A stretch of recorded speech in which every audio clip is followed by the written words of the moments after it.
और साथ में आज हम बात करेंगे इनकम टैक्स इंस्पेक्टर के पोस्ट के बारे में। सैलरी क्या है, पावर कितनी है, बंदूक मिलेगा नहीं मिलेगा, जो बातें आप लोगों की होती हैं, यूनिफॉर्म होगा नहीं होगा, कहाँ पर पोस्टिंग होगी, कितने टाइम तक पोस्टिंग होगी, इसके प्रमोशंस के एस्पेक्ट क्या क्या हैं, क्या आप यूपीएससी कैडर में आ सकते हैं नहीं आ सकते हैं, हर वो बात को। तो उसके पहले मैं चाहूंगा कि आप इस वीडियो को ज़्यादा से ज़्यादा लोगों तक शेयर कर दें अपनी ईमानदारी से। इसलिए शेयर कर दें ताकि जितने भी बच्चे हैं जो वंचित हैं, जो इसके बारे में नहीं जानते हैं, वो इसके बारे में जाने, उनके मन में एक छोटी सी अलख पैदा हो, ठीक है, कि वो जो है एक तरीके से तैयारी कर सके। हर कोई जो है इस समय बीमार है, परेशान है, दुखी है, लेकिन एक छोटा सा कोई ऐसा वीडियो मेरा उनके पास पहुंच जाए जिसकी वजह से उनके जीवन में एक माध्यम मिले, मोटिवेशन मिले और वो अपने लाइफ में तैयारी करके आगे बढ़े। ठीक है, तो आप इस कारण से मेरी वीडियो को शेयर करो, ना कि इस कारण से कि मुझे आप प्रमोट कर रहे हो। ठीक है, ये बहुत क्लियर होना चाहिए। अगर आपको वैल्यू मिल रही है तो आप दूसरों को भी वैल्यू पहुंचाने की कोशिश करो। मुझे यहाँ पर चिल्लाना नहीं आता, मुझे यहाँ पर रोना नहीं आता, मुझे बोलना नहीं आता, जो बात होती है मुद्दे की बस मैं वो बोलता हूँ। अगर आपको अच्छा लगता है तो आप शेयर करिए हर जगह पे ताकि सभी का भला हो सके।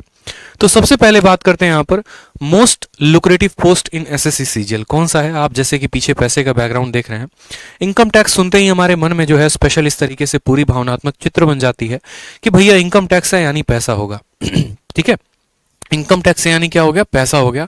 स्पेशली अगर हम बात करें यहाँ पर बिहार में और यूपी में, तो बिहार और यूपी में यही आइडियोलॉजी होती है। अगर आप किसी को बोलेंगे कि हम विदेश मंत्रालय यानी एमईए में हैं, तो वो आपकी शायद बात को उस तरीके से ना समझ पाए।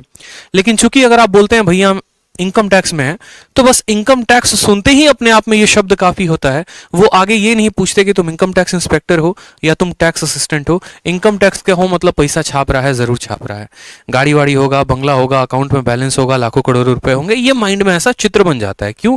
क्योंकि आप देख रहे हैं कि यहाँ पर ये भाई साहब जो है पूरा का पूरा नोटों का गड्ढी गिन रहे हैं। इनकम टैक्स का कुछ प्रोफाइल ही ऐसा होता है।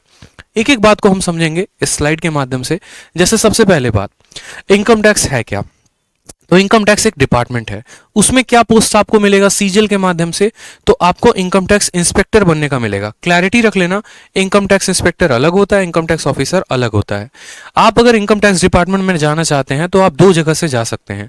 सबसे पहले एसएससी सीजीएल का पेपर देके और दूसरा हो गया यूपीएससी का पेपर देके। अगर आप एसएससी सीजीएल का पेपर देंगे तो आपको कौन सा पोस्ट मिलेगा, और अगर आप यूपीएससी का पेपर देंगे तो आपको कौन सा पोस्ट मिलेगा, वो मैं आगे चल के आपको बताऊंगा कि आपकी ज्वाइनिंग एसएससी से कहां पर लगेगी और यूपीएससी से आपकी ज्वाइनिंग कहां पर लगने वाली है। इसके अलावा वीडियो में दूसरे नंबर पर बात करेंगे तो पावर के बारे में बात करेंगे कि आपको कितना पावर दिया जाएगा, आपको रिपोर्ट किसको करना है, आप कहां पर रेड लगा सकते हो और आपको क्या क्या काम होगा। थर्ड नंबर पर बात करते हैं एलिजिबिलिटी की, कि अगर आप इनकम टैक्स इंस्पेक्टर बनना चाहते हैं तो आपकी एलिजिबिलिटी क्या है। ठीक है, ग्रेजुएट होना जरूरी है या 12th पास होना जरूरी है, हर उस बात को समझेंगे। वर्क प्रोफाइल के बारे में सबसे ज्यादा चर्चा होती है कि जैसे कि मैंने कहा इनकम टैक्स सुनते ही माइंड में चित्र क्या बन जाता है, माइंड में चित्र ये बन जाता है कि अरे भैया ठीक है इनकम टैक्स का होगा मतलब पैसा पैसा पैसा, रेड मारना है। लेकिन सारे काम रेड मारने वाले नहीं होते हैं। ठीक है, बहुत ऐसे काम होते हैं जो इनकम टैक्स डिपार्टमेंट में अलग तरीके से भी करना होता है, वो हम यहाँ के वर्क प्रोफाइल में भी समझेंगे। उसके अलावा बात करते हैं ट्रेनिंग की, और जो लास्ट है सबसे इंपॉर्टेंट है वो है सैलरी। सभी पॉइंट्स के बारे में जानेंगे। तो सबसे पहले जान लीजिए कि अगर आपको इनकम टैक्स डिपार्टमेंट में जाना है, देश की सेवा करनी है, तो आप इन दो दिए गए परीक्षाओं से जा सकते हैं। जिसमें सबसे पहला आता है एसएससी सीजीएल। मैं एसएससी की बात नहीं कर रहा, एसएससी सीजीएल की बात कर रहा हूं। यानी जो बच्चे जो ग्रेजुएट हैं, कंबाइंड ग्रेजुएट लेवल पर हैं, वो एसएससी सीजीएल के पेपर को निकालकर इनकम टैक्स डिपार्टमेंट में चयनित हो सकते हैं। और दूसरा हो गया हमारा यूपीएससी। यूपीएससी के बारे में आप बखूबी वाकिफ हैं, पेपर क्या होता है, साल में एक बार होता है। ठीक है, डिटेल में कभी यूपीएससी के बारे में भी चर्चा कर लेंगे। अब एसएससी सीजीएल के माध्यम से अगर किसी भाई को मेरे जाना है और इनकम टैक्स में सिलेक्शन लेना है, ठीक है, तो उसको क्या करना पड़ेगा, उसको ये 4 पेपर्स क्वालिफाई करने पड़ेंगे। अपने माइंड में एक बात को ढाल लो। अगर मानो कि 70,000 रुपए की तनख्वाह वाली नौकरी चाहिए, तो ऐसे नहीं है कि गए और जाकर उठा लिया। थोड़ी मेहनत करनी पड़ती है, और मुझे लगता है थोड़ी नहीं बहुत ज्यादा मेहनत करनी पड़ती है, बहुत मशक्कत करना पड़ता है। सीजीएल में अगर सबसे ज्यादा कट ऑफ वाला कोई पोस्ट है तो वो है इनकम टैक्स इंस्पेक्टर। आप किसी भी साल का हिस्ट्री उठा के देख लो, 2013, 2014, 2015, 16, 17, 18, सबसे ज्यादा अगर किसी की कट ऑफ जाती है तो इनकम टैक्स इंस्पेक्टर की ही जाती है। तो प्री में आपके होते हैं 4 paper, math, English, reasoning, GK, और ये 4 पेपर 200 नंबर का होता है। इस 200 नंबर को आपको देना होता है। इसकी कट ऑफ आती है 130, 140, 150, कभी इस तरीके से रहती है। उसके बाद आपको यहां पर क्वालिफाई करके मेंस देना होता है। मेंस में इनकम टैक्स इंस्पेक्टर बनने के लिए मैथ और इंग्लिश के 2 पेपर होते हैं, 2-2 नंबर के, 2-2 घंटे के, आपको उसको देना होता है। फिर प्री और मेंस का आपका कंबाइन कट ऑफ आता है, फिर आप जाते हैं डिस्क्रिप्टिव देने। डिस्क्रिप्टिव में आपके 2 पेपर्स होते हैं, एक एस्से हो गया और एक आपका प्रेसिस या लेटर हो गया। ठीक, आपने प्री दे दिया, आपने मेंस दे दिया, आपने डिस्क्रिप्टिव दे दिया, सभी में आपका अच्छा स्कोर है, तो उसके बाद आपको टियर 4 देना होता है, डॉक्यूमेंट वेरिफिकेशन। कुछ बच्चे पूछ रहे हैं सर क्या इनकम टैक्स में सीपीटी की या फिर डीईएसटी यानी टाइपिंग की आवश्यकता है? तो नहीं, इनकम टैक्स इंस्पेक्टर के पोस्ट के लिए आपको टाइपिंग जो है वो मैंडेटरी नहीं है किसी भी तरीके से। टाइपिंग की कोई आवश्यकता नहीं है। टैक्स असिस्टेंट के लिए जरूरी है, लेकिन इनकम टैक्स इंस्पेक्टर के लिए जरूरी नहीं है।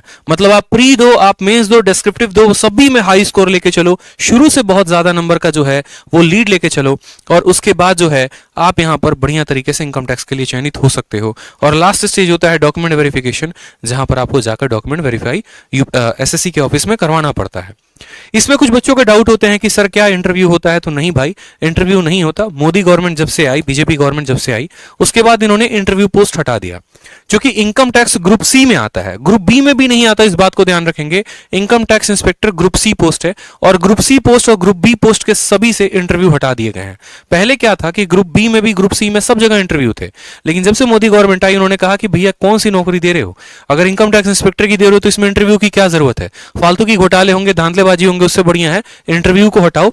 और इंटरव्यू को हटाने के बाद वो डिस्क्रिप्टिव का चयन लेकर आए कि बच्चा अगर एक अच्छा ढंग से एसएस लिखना जानता है, एक लेटर लिखना जानता है, तो जो 100 नंबर तुम इंटरव्यू में देते हो उससे बढ़िया 100 नंबर का पेपर करवा दो, बच्चा इसमें खुश हो जाएगा। जिस तरीके से जिसने नंबर लिखा होगा, पेपर लिखा होगा, वो आराम से जो है उसको नंबर दो। कल के दिन उसको लगता है कि नहीं यार मेरे नंबर कम आए, ज्यादा आए, तो कम से कम आरटीआई डालकर अपनी कॉपी तो मंगा सकता है। उसके बाद बात करते हैं फिजिकल टेस्ट के बारे में।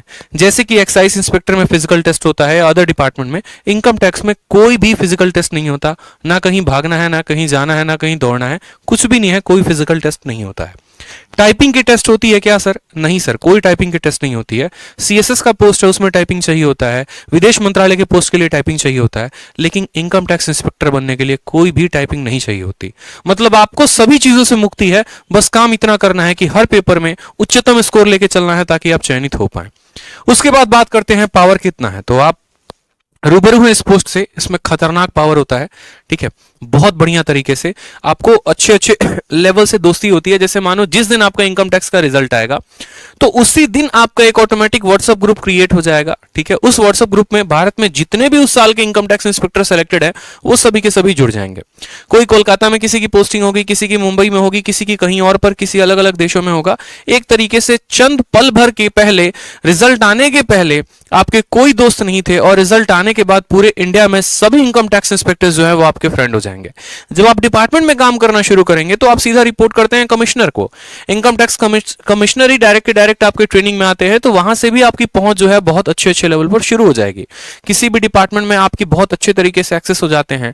कुछ पल पहले यूं समझ लो कि अगर पेपर पर भी साइन करवाना पड़ता था तो लाइन में लगे होते थे, जाकर लोगों से पूछना होता था, बात करनी होती थी, 10 घूस कहानी देनी पड़ती थी। लेकिन चंद दिनों के अंदर आप पूरे भारत में छा जाएंगे, आपकी पकड़ हर जगह पर होगी, ठीक है। यहां तक कि अगर आपके पड़ोसी को भी पता और वो करोड़पति है और उसको पता है कि इनकम टैक्स में है, तो वो भी थोड़ा संभल कर चलेगा कि भैया कहीं अगला हम पे रेड ना मरवा दे, ठीक है। इस बात से भी लोग बहुत ज्यादा डरते हैं। आपका जो नाम का आईडी कार्ड ही है ना, वो पूरे भारत में काफी है। कहीं पर भी आपकी पहचान को कराने के लिए आपको कुछ नहीं दिखाना, बस आयकर विभाग लिखा अपने आप में शब्द आज के समय में काफी है। क्योंकि आज के समय में टैक्स की चोरी हो गई, पैसे की चोरी हो गई, हर कोई करता है। सरकार से पैसे बचाने की हर किसी की नियत होती है, इस वजह से वो सबसे ज्यादा डरते हैं। ईमानदार आदमी कभी नहीं डरता, इस बात को ध्यान रखो, ठीक है। बात करते हैं पैसे के बारे में, तो बिल्कुल 2 सोर्स ऑफ इनकम है। एक तो डायरेक्ट जो आपको गवर्नमेंट देती है, हर महीने अच्छे खासे पैसे आ जाते हैं सैलरी के रूप में, और दूसरा जो इनडायरेक्ट है, जो मैं यहां डायरेक्टली नहीं बोल सकता बट आप समझ सकते हैं। इनडायरेक्ट माध्यम से किस तरीके से पुरानी प्रथा है, चलते आ रही है, ठीक है। करप्शन जो है वो एक पार्ट है, तो उस करप्शन के कहीं ना कहीं आप भी भागीदार होंगे अगर आप भी इनकम टैक्स में ऊपरवार लेंगे तो। खैर मैं ये नहीं बोलूंगा आपको लेना सही है या गलत है, वो आपकी चॉइस है। जैसे डॉरी सिस्टम में दहेज प्रथा है, वो आपकी चॉइस होती है कि आप लेते हैं नहीं लेते हैं, उसमें मेरा कोई कमेंट नहीं रहेगा। लेकिन हाँ, पैसे बहुत हैं। अगर आप चाहो तो आप एक दिन में भी, जैसे मेरा एक दोस्त है, खुद है, स्टूडेंट भी है, उसने बताया कि सर हमारा 2018 से वो सेलेक्टेड है। जब वो गए पहले दिन तो उनको ट्रेनिंग में ये बोला गया, उनके जो कमिश्नर है उन्होंने आके ये बात कही कि देखो भैया बात ऐसी है कि तुम्हारे ऐसे भी दिन आएंगे जिस दिन तुम्हें पहले ही दिन इतनी पैसे ऑफर कर दिए जाएंगे जितने तुम्हारे पूरे 1 महीने की सैलरी है, तो अभी थोड़ा संभल कर चलना, 2-3 महीने बाद जो है अपना देख लेना। यानी अपना देख लेना कहने का मतलब क्या हो गया कि मेरा दोस्त ये बोल रहा था कि वो कहना क्या चाह रहे हैं, कहना क्या ये चाह रहे हैं कि मतलब तुम्हें लेना है, या कहना ये चाह रहे हैं तुम्हें नहीं लेना है। तो ऐसा नहीं है, वो आपके ऊपर डिपेंड होता है। बट हाँ, पैसे हैं, अच्छे खासे पैसे हैं, पावर भी है, पैसा भी है, और सोशल स्टेटस समाज में बहुत ज्यादा है। अगर आप एसएससी सीजीएल में किसी भी पोस्ट में अगर आप लग रहे होते हैं तो सबसे ज्यादा पावरफुल जो पोस्ट है वो इनकम टैक्स की ही है, और उसके बाद दूसरा विदेश मंत्रालय है। ठीक है। थर्ड बात करते हैं एलिजिबिलिटी के बारे में। आप कैसे एलिजिबल होंगे दोस्त, आप इस इंस्पेक्टर पोस्ट के लिए कैसे अप्लाई कर सकते हैं, कैसे बन सकते हैं, क्या एलिजिबिलिटी होगी।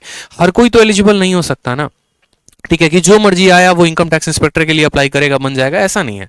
इनकम टैक्स इंस्पेक्टर बनने के लिए आपको ग्रेजुएट होना जरूरी है। किसी भी यूनिवर्सिटी से आपने ग्रेजुएशन किया है, चाहे आपने ऑनर्स किया है या बीटेक किया है, आप इनकम टैक्स इंस्पेक्टर के फॉर्म के लिए भर सकते हैं, सीजीएल का फॉर्म भर सकते हैं। और उम्र जो है वो 30 साल तक है, 30 साल के बाद आप नहीं भर सकते। कुछ अलग अलग कास्ट में जो रिलैक्सेशन होता है वो आपको मिलेगा, जैसे ओबीसी को रिलैक्सेशन मिलता है, एससी एसटी को रिलैक्सेशन मिलता है, और अदर लोगों को भी।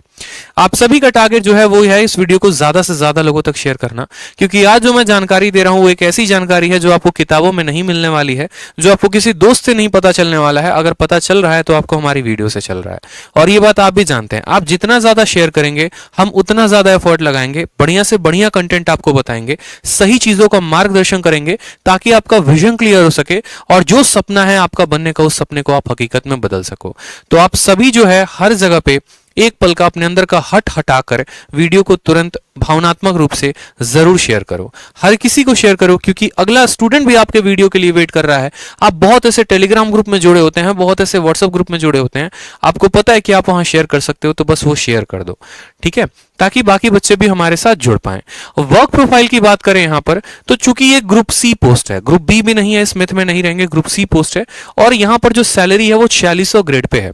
बहुत बच्चों को ये ग्रेड पे शब्द नहीं समझ में आ रहा होगा, सीधा बोलते भैया ग्रेड पे छोड़ो, हमको सैलरी बताओ कितना दोगे, 20 दोगे, 30 दोगे, 50 दोगे, 1 लाख रुपए दोगे। तो देखो, गवर्नमेंट का एक टैक्सेशन सिस्टम होता है, एक पैसे देने का सिस्टम होता है, और सिस्टम में क्या होता है, जैसे एसएससी सीजीएल की बात करोगे तो आपको 2800 ग्रेड पे की जॉब है, 4200 की है, 4400 की, 4600 की, 4800 की भी है। 4400 की नहीं है, 4200, 4600, 4800 की है। 4800 डबल ए, जिसके बारे में मैंने पिछली क्लास में बताया था, और 4600 में आपको ये सभी आ जाते हैं। 4600 की राइट नाउ जो अभी सैलरी चल रही है वो 70-80 के करीब में चल रही है, ठीक है। और वो शहर टू शहर भी डिपेंड होता है। अगर एक बंदा इनकम टैक्स इंस्पेक्टर लक्षद्वीप में है और दूसरा मुंबई में है, तो मुंबई वाले की सैलरी ज्यादा होगी, लक्षद्वीप वाले की कम होगी, क्योंकि जो एचआरए होता है, हाउस रेंट अलाउंस और डियरेंस अलाउंस जो होता है, वो वहां पर उस पर्सन को बैठे को ज्यादा मिलता है। 8%, 16%, 24% होता है, जो जितने महंगे शहर में उसकी सैलरी उतनी ज्यादा होती है महंगाई के कारण, ठीक है। बात करते हैं यहां पर काम करने के बारे में। तो इनको काम क्या करना होता है, दो तरह के काम होते हैं, एक होता है असेसमेंट, दूसरा होता है नॉन असेसमेंट। असेसमेंट में अगर बात करेंगे तो जैसे ये सभी के इनकम टैक्स के रिकॉर्ड को वेरीफाई करते हैं कि भैया फलाने आदमी ने कितना भरा, फलाने आदमी ने कितना भरा, कितने कितने सैलरी इन लोगों ने भरी है, ठीक है, और कितना कितना टैक्स गवर्नमेंट को इन्होंने दिया है। इस वजह से अभी आप देख रहे होंगे कि आपके पैन कार्ड को आपके बैंक अकाउंट से लिंक किया जा रहा है, इस वजह से, ताकि गवर्नमेंट ये ट्रैक कर पाए कि आपका अकाउंट जो है, आपका पैन कार्ड कितने अकाउंट से लिंक है, आप कितना कितना पैसा किस किस अकाउंट में रखे हुए हो, आप सरकार को दे रहे हो इनकम टैक्स के रूप में पैसा या नहीं दे रहे हो। तो इन चीजों का जो वेरिफिकेशन होता है वो इनकम टैक्स डिपार्टमेंट करती है। नेक्स्ट बात करते हैं टीडीएस के क्लेम के बारे में। टीडीएस का भी क्लेम्स क्या होता है ये ध्यान रखते हैं। जैसे आपको अगर नहीं पता तो टैक्स को रिटर्न भी मंगाया जाता है। जैसे जितने लोग एग्जांपल के तौर पे मान लीजिए हम यहां नौकरी कर रहे हैं, मुझे यहां पर 10 लाख रुपए मिले, लेकिन वो 10 लाख के 10 लाख मैंने खर्च कर दिए और इसी एजुकेशन में ही खर्च किया, तो उसका मैं क्लेम करता हूं कि भैया मुझे आईटीआर वापस दो, इनकम टैक्स रिटर्न वापस दो, वो भी मुझे मिलता है। तो इन सभी चीजों का लेखा जोखा कौन रखता है? इनकम टैक्स डिपार्टमेंट रखती है। नेक्स्ट यहां पर आ गया रिफंड ऑफ कंपनीज, जो कि मैंने आपको बात की। कि कंपनी को रिटर्न भी देना होता है। बहुत बच्चों को यही पता होता है कि यार सरकार तो सिर्फ हमसे टैक्स ही लेती है, ऐसा नहीं है। अगर मानिए कि मैंने महीने के 10 लाख रुपए कमाए और 10 लाख के 10 लाख मैंने लोगों को तनख्वाह देने के रूप में दे दिया, कि जैसे मानो 1 लाख रुपए मैंने किराया दे दिया, 1.5 लाख रुपए मैंने वर्कर्स की सैलरी दे दी, बाकी चीजों का मैंने बच्चों को भूख बांट दिया, तो क्या होगा कि जो मेरा टैक्स लग रहा है वो मुझे वापस मिल जाएगा। जो 60-70 हजार रुपए मेरे टैक्स में आएंगे वो वापस आ जाते हैं, उसके लिए मुझे आईटीआर भरना पड़ता है। तो ये सभी चीजों का भी लेखा जोखा कौन रखता है? इनकम टैक्स रखती है। इसके अलावा इंडिविजुअल लोगों पर भी जो नजर है वो हमारे इनकम टैक्स डिपार्टमेंट का काम होता है असेसमेंट के रूप में। ठीक है भाई, सभी वीडियो शेयर कर दो। मैं बार बार बता रहा हूं, अगर आप लोग को अच्छा कंटेंट चाहिए, वाकई में शब्द मेरे ज्यादा बड़े नहीं होंगे, मुझे ज्यादा चिल्लाना नहीं आता है, ज्यादा मुझे बात करनी नहीं आती है, लेकिन आप लोग को कंटेंट देना जो रेलिवेंट अप्रोप्रिएट होगा, जो जेन्युइन गाइडेंस होगी एक बड़े भाई की तरह, वो मैं जरूर करूंगा। तो हर जगह पर वीडियो शेयर कर दो। ठीक है, पोस्ट डिटेल खत्म होने के पहले 1000 लाइव चाहिए दोस्त। उसके बाद बात करते हैं नॉन असेसमेंट के बारे में। तो नॉन असेसमेंट में आपका सबसे इंपॉर्टेंट आ जाता है रेड। रेड मारने के लिए सबसे ज्यादा आप एक तरीके से ऐसे समझो कि आपके मन में सबसे उत्सुकता होती है। ये तो सभी काम होते हैं जो डेस्क जॉब होते हैं, जो आप अपने ऑफिस में कर रहे होते हैं, इसके लिए कहीं पर आपको जाने की आवश्यकता नहीं है। लेकिन हाँ, इसमें एक फील्ड जॉब होता है, वो है आपका रेड। ठीक है, जैसे आपने एनालाइज कर लिया, आपने पूरा का पूरा एकदम अपना जाल बिछा लिया, जैसे अभी कोई पीयूष जैन या आयुष जैन जो भी थे कानपुर में, पूरा का पूरा अपना डिपार्टमेंट सोच समझ के रहती है कि हाँ भैया इसके पास इतने की वेल्थ होगी, ऐसा होगा, इस तरीके से इसने कमाया होगा, चलो इसके ऊपर जो है बढ़िया से रेड मारते हैं। ऐसा नहीं कि आज मन बनाया उनके ऊपर रेड मारना है तो चले जाएंगे। पूरी एक असेसमेंट होती है, वारंट निकलता है, उस वारंट के तहत आपका पूरा का पूरा एक ऊपर से लेके नीचे तक हर ऑफिसर के सिग्नेचर्स होते हैं उसके अंदर। ठीक है, और आपको पूरा अधिकार दिया जाता है, तब आप वहां से जाते हैं वारंट लेकर और आप वहां पर रेड मारते हैं। और रेड सिर्फ 1 घंटे 2 घंटे की नहीं होती है मेरे भाई। जब तक अगले के पूरे पैसे तुमने वसूल नहीं कर लिए ना, तब तक उसके घर पे रेड पड़ी होती है।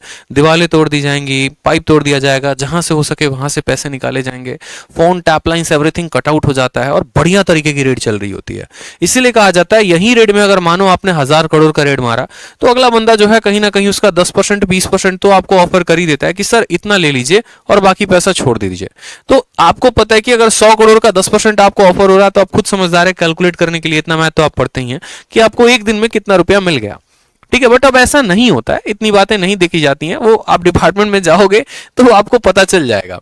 नेक्स्ट बात करते हैं सैलरी के बारे में। तो जो यहां पर सैलरी है वो कम से कम राइट ना वो भी 70-72 हजार से ऊपर की है। ठीक है, और यहां पर आपको एक और बात बताऊं तो पूरे सीजीएल में 2 ही पोस्ट हैं जो आपको पेट्रोल बिल देते हैं और मोबाइल बिल देते हैं। वो आपका एक हो गया इनकम टैक्स इंस्पेक्टर और एक के बारे में मैंने बता रखा है। ठीक है, पेट्रोल बिल क्यों दिया जाता है? क्योंकि अगर आप पहले की बात करोगे, आज से 10-15 साल पहले, तो हर किसी के पास बाइक नहीं थी, हर किसी के पास जो है वो कार नहीं थी और अलग अलग दफ्तरों में जाकर अलग अलग काम कराने होते थे। तो सरकार उस समय आपको ट्रैवलिंग का अलाउंस देती थी, वो पेट्रोल बिल के नाम पे, कि आप जा रहे हैं तो महीने का आपका 30 लीटर फिक्स कर दिया गया है और 30 लीटर का आपको पैसा दिया जाएगा। तो राइट नाउ अभी 2500-2600 रुपए जो है वो सैलरी के अलावा पेट्रोल बिल पे अलग मिलते हैं। और मोबाइल डेटा अभी बहुत सस्ता हो गया है, बट अभी भी मोबाइल बिल जो है आपको मिलता है और इसके अलावा आपको एचआरए भी मिलता है, यानी जो आप रहते हैं जिस शहर में, आपका जो किराया आता है वो भी आपको दिया जाता है। अब जो सबसे इंपॉर्टेंट है मेरे दोस्त ना, वो ये है प्रमोशन। इस बात को ध्यान रखो, हमेशा अपने माइंड में इस बात को फिट कर लो। आप जैसे ये बात सोचते हो ना कि यार इनकम टैक्स इंस्पेक्टर के रूप में लगे तो आजीवन इनकम टैक्स इंस्पेक्टर ही रहेंगे, ऐसा नहीं है। ठीक है, आप जिस तरीके से सरकार को अपनी सेवाएं देते रहते हैं, उनको भी इस बात का ध्यान होता है कि अगला हमारे लिए बहुत मेहनत कर रहा है, तो इसका भी ध्यान रखा जाए। और उसी तरीके से आपका यहां पर प्रमोशन भी चल रहा होता है। सबसे पहले बात करें यहां पर तो टैक्स असिस्टेंट, ये भी सीजीएल के पोस्ट से ही कोई लगता है। ठीक है, उसके बाद सीनियर टैक्स असिस्टेंट। अब देखो सीजीएल में क्या होता है कि आप ऐसे समझो, मानो 700 का पेपर हुआ तो 700 में मैं अगर आपको ये बोलूं तो 650 जाती है इनकम टैक्स की कट ऑफ और मानो 600 जाती है आपको टैक्स असिस्टेंट की कट ऑफ। यानी मेरे 2 दोस्त हैं, राम है और श्याम है, दोनों ने ऐसे सीजीएल की तैयारी की, दोनों ने पेपर को दिया। राम के नंबर 600 आए और श्याम के नंबर 650 आए, कट ऑफ गई 650, तो श्याम जो है हमारा इनकम टैक्स इंस्पेक्टर बन गया और राम उसी एसएससी सीजीएल पोस्ट से बेचारा टैक्स असिस्टेंट बन गया। तो क्या कभी राम इनकम टैक्स इंस्पेक्टर बन पाएगा? तो जी हां, बिल्कुल बन पाएगा। एसएससी सीजीएल में जो बंदा टैक्स असिस्टेंट लगता है 3 सालों के बाद क्या होता है कि उसका प्रमोशन सीनियर टैक्स असिस्टेंट में लग जाता है। इसकी सैलरी कम है, पावर कम है, सब कुछ है, इसको टाइपिंग का भी टेस्ट देना पड़ता है। 3 सालों के बाद ये सीनियर टैक्स असिस्टेंट बनता है, फिर उसके 3 सालों के बाद ये इनकम टैक्स इंस्पेक्टर बन जाता है। क्यों भैया? क्योंकि इसकी कट ऑफ कम थी, ये कम नंबर लेकर आया था, लेकिन वहीं पर जो हमारा श्याम है उसके नंबर ज्यादा थे, 700 में 650 थे, और कट ऑफ कितनी गई थी? 650। तो ये बंदा डायरेक्ट जो है यहां पर सीधा का सीधा इनकम टैक्स इंस्पेक्टर लगता है। अब इनकम टैक्स इंस्पेक्टर ये बंदा लग चुका है, जैसे मानो मेरा जो है रिजल्ट आया, मैं इनकम टैक्स इंस्पेक्टर बन गया, तो उसके बाद क्या होगा? 6 से 10 साल तक लग जाते हैं इनकम टैक्स ऑफिसर बनने में। और बच्चों को ये दोनों बारे में इंफॉर्मेशन ही नहीं होता है, वो समझते हैं इनकम टैक्स इंस्पेक्टर और इनकम टैक्स ऑफिसर दोनों सेम है। बहुत लोग तो अपने कमरे में आईटीओ लिख दिए।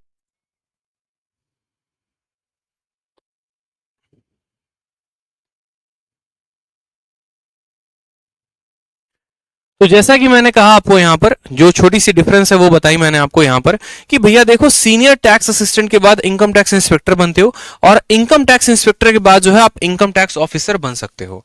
ठीक है, जैसे कि मैंने कहा आपको कि इनकम टैक्स डिपार्टमेंट में आप 2 माध्यमों से लगते हो, एक हो जाता है आपका एसएससी सीजीएल के माध्यम से, और दूसरा होता है यूपीएससी के माध्यम से। तो एसएससी सीजीएल क्वालिफाई करके आप इनकम टैक्स इंस्पेक्टर बनते हैं, और यूपीएससी क्वालिफाई करके आप assistant commissioner of income tax यानी एसीआईटी बनते हैं। ठीक है, तो आप यहां से लेकर यहां तक, आपको अगर मानो कि आज आप यूपीएससी का पेपर देते हो, आपका नहीं निकलता है, तो भी कोई दिक्कत की बात नहीं है। आप 10 से 12 साल के अंदर, यहां पर कम से कम 12 से 14 साल के अंदर आपका प्रमोशन होकर यूपीएससी कैडर में आप चले आओगे। फिर डेप्यूटी कमिश्नर के बाद आप ज्वाइंट कमिश्नर बनते हो, और ज्वाइंट कमिश्नर के बाद आप एडिशनल कमिश्नर बनते हो। लास्ट प्रमोशन तक जाते जाते बहुत ऐसे कम लोग होते हैं जो एडिशनल कमिश्नर बन पाते हैं। ये वहीं बन पाएंगे जिन्होंने 20 या 21 साल की उम्र में ज्वाइन किया हुआ है। ठीक है, बाकी यहां पर जनरली पोस्ट जो है ज्यादातर ज्वाइंट कमिश्नर तक जाते हैं, अगर उनकी प्रमोशन बहुत तेज होते हैं, डिपार्टमेंटल एग्जाम दे रहे